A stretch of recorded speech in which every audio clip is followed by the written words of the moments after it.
மாண்புமிகு பேரவைத் தலைவர் அவர்களே, சட்டமன்ற உறுப்பினர் தன்னுடைய அரசியல் வாழ்க்கையை எங்கள் பேரியக்கமான தமிழ்நாடு முஸ்லிம் முன்னேற்ற கழகத்திலிருந்து தொடங்கியதாக சொன்னார். அவருக்கு நான் நினைவுபடுத்த விரும்புகின்றேன்.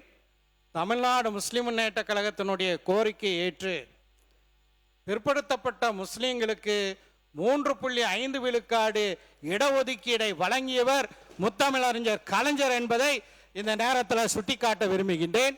வக்ஃபு திருத்த சட்டத்தை பற்றி கூறினார். வக்ஃபு திருத்த சட்டத்துக்கு எதிராக சென்ற சட்டமன்றத்தில் ஏகமனதாக தீர்மானம் நிறைவேற்றியதும் திராவிட முன்னேற்ற கழகத்தினுடைய அரசு என்பதை இந்த நேரத்தில் சுட்டிக்காட்ட விரும்புகின்றேன்.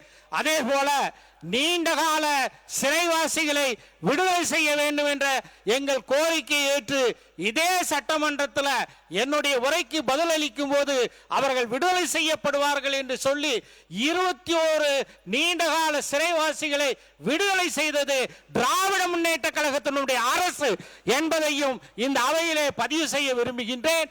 எனவே தேவையில்லாத பதிவுகளை முஸ்லிம் சமுதாயத்து கல்வியிலும் வேலை வாய்ப்பிலும் இன்று முன்னேறி இருக்கின்றது என்றால் அதற்கு காரணமாக இருந்த திராவிட முன்னேற்ற கழகத்தினுடைய தலைவரையும் அந்த கட்சியையும் கொச்சைப்படுத்துவதை நீங்கள் அனுமதிக்க கூடாது என்று கேட்டு அமர்கிறேன். மாண்புமிகு பேரவைத் தலைவர் அவர்களே,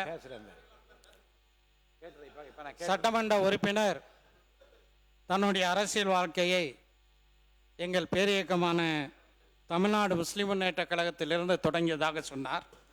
அவருக்கு நான் நினைவுபடுத்த விரும்புகின்றேன்.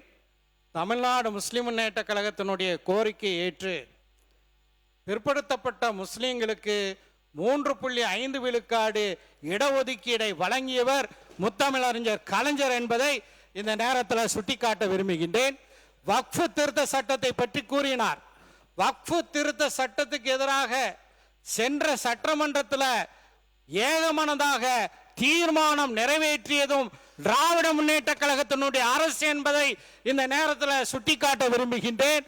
அதே போல நீண்டகால சிறைவாசிகளை விடுதலை செய்ய வேண்டும் என்ற எங்கள் கோரிக்கையை ஏற்று இதே சட்டமன்றத்தில் என்னுடைய உரைக்கு பதிலளிக்கும் போது அவர்கள் விடுதலை செய்யப்படுவார்கள் என்று சொல்லி 21 நீண்டகால சிறைவாசிகளை விடுதலை செய்தது திராவிட முன்னேற்ற கழகத்தினுடைய அரசு என்பதையும் இந்த அவையிலே பதிவு செய்ய விரும்புகின்றேன். எனவே தேவையில்லாத பதிவுகளை முஸ்லிம் சமுதாயத்து கல்வியிலும் வேலை வாய்ப்பிலும் இன்று முன்னேறி இருக்கின்றது என்றால் அதற்கு காரணமாக இருந்த திராவிட முன்னேற்ற கழகத்தினுடைய தலைவரையும் அந்த கட்சியையும் கொச்சைப்படுத்துவதை நீங்கள் அனுமதிக்க கூடாது என்று கேட்டு அமர்கிறேன்.